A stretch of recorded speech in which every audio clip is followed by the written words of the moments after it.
Bien, continuando con el capítulo 16, veremos que Perón nos plantea cómo aquella idea que partía de la existencia de Dios y del hombre compuesto por cuerpo y alma, fue alejándose de ese núcleo inicial hasta llegar a la disciplina científica, desde la cual el marxismo convertirá en materia política la discusión filosófica y hará de ella una bandera para la interpretación materialista de la historia.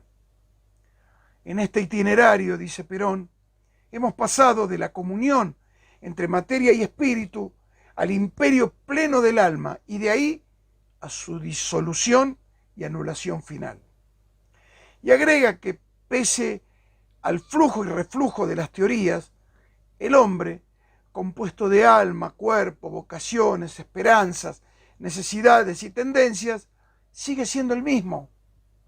Lo que ha variado es el sentido de su existencia, porque aquella oscilación puede convertir al hombre en un ente sometido y explotable, tanto desde el individualismo como del colectivismo.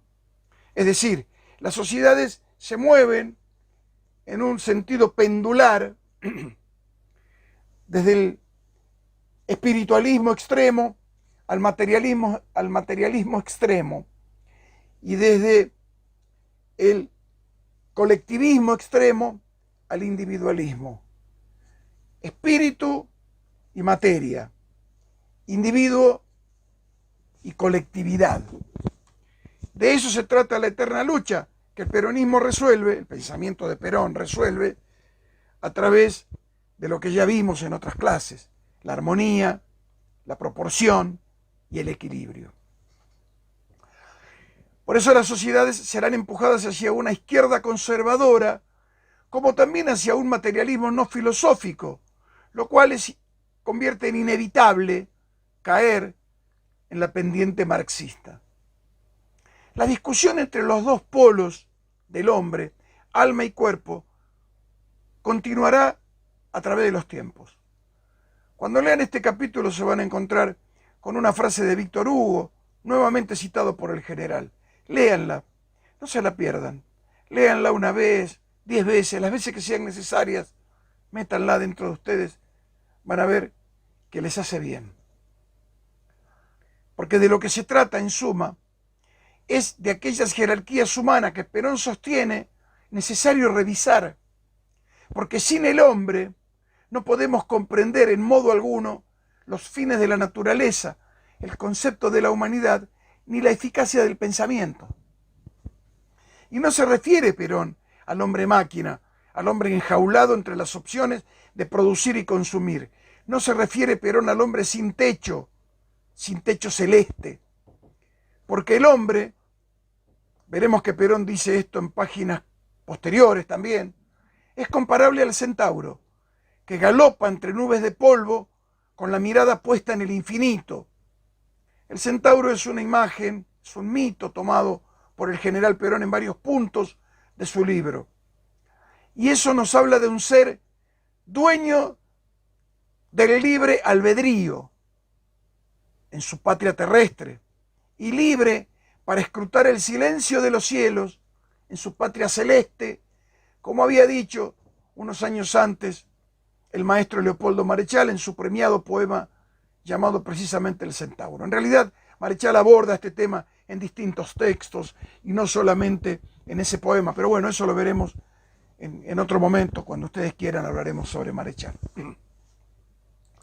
Ese es el hombre del que Perón dice que sin él no podemos comprender en modo alguno los fines de la naturaleza, el concepto de la humanidad ni la eficacia del pensamiento. Y por eso, como esa criatura que vivía en relación con el Dios creador en cualquiera de las religiones y hoy ha sido insectificado, es necesario revisar su jerarquía ante sí mismo en su relación vertical con Dios y en su relación horizontal con la naturaleza. El hombre debe revisarse a sí mismo, debe revisar su relación con Dios y debe revisar su relación horizontal dentro de la sociedad y con la naturaleza. El capítulo 17 se inicia con un título en el que Perón se pregunta si la felicidad que el hombre anhela ¿Pertenecerá al reino de lo material? ¿O serán las aspiraciones anímicas, las aspiraciones del ánima, mundi, del hombre, lo que le lleve a ver el camino de la perfección? En este caso, la dirección del pensamiento debería ser en sentido vertical, o sea, en su conexión con Dios, con la divinidad. Y en el anterior, el camino sería la traslación horizontal dentro de la misma sociedad. Algunos cerebros, dice Perón, ya señalan que el desarrollo científico ha insectificado al hombre. El desarrollo científico ha insectificado al hombre. La técnica nos ha transformado en insectos. ¿Cuál es la jerarquía que el ser humano reconoce de sí mismo ante el transatlántico, por ejemplo, o ante un rascacielos? Ha quedado empequeñecido el hombre. Pero el ser humano, sostiene Perón, sigue siendo el mismo, aunque le falta la conciencia de las categorías suficientes, y esa falta puede hacer que esa persona sucumba por un complejo de inferioridad. La civilización tiende a complicarse y puede que quizás no logre resolver por el camino de lo externo cuestiones de íntimo carácter. El materialismo intransigente se apoyó en el progreso. El progreso se tradujo en artefactos: televisión, telefonía celular, aire acondicionado, cable, horno de microondas, luz transpiradoras, tarjetas de crédito. Y con ese proceso técnico, con ese progreso técnico, el materialismo vendió también algo que le interesaba: la no espiritualidad. Y privado de su sombra cósmica, el hombre terminó por sentirse minúsculo, ante lo cual el materialismo le proveyó el escudo del resentimiento. La gana, G-A-N-A, gana, el ganismo, sustituyó aquellas potencias interiores del hombre y finalmente, ante carencias de tipo espiritual, el hombre se derrumbó y se entregó a la náusea. La náusea ante lo moral, ante la vida en común, ante las leyes y los procesos inexorables de la historia, es decir, náusea biológica. Y así como el marxismo operó sobre un descontento social, esta náusea operó sobre el descontento individual. Entre los participantes de estas clases hay algunos exalumnos míos que me han oído decir muchas veces esto que voy a repetir. Los males que estamos viviendo en estos años, la violencia de todo tipo, el desenfreno sexual, la necesidad de drogas o alcohol, el hedonismo, la velocidad, la pasión por lo descartable, la insatisfacción, no son otras cosas que demostraciones de muestras de carencias espirituales. Son sustitutos, muletas con las que pretendemos cruzar una calle en la que la otra vereda se aleja cada vez más, porque la felicidad no está en esas cosas, sino en el interior del ser humano.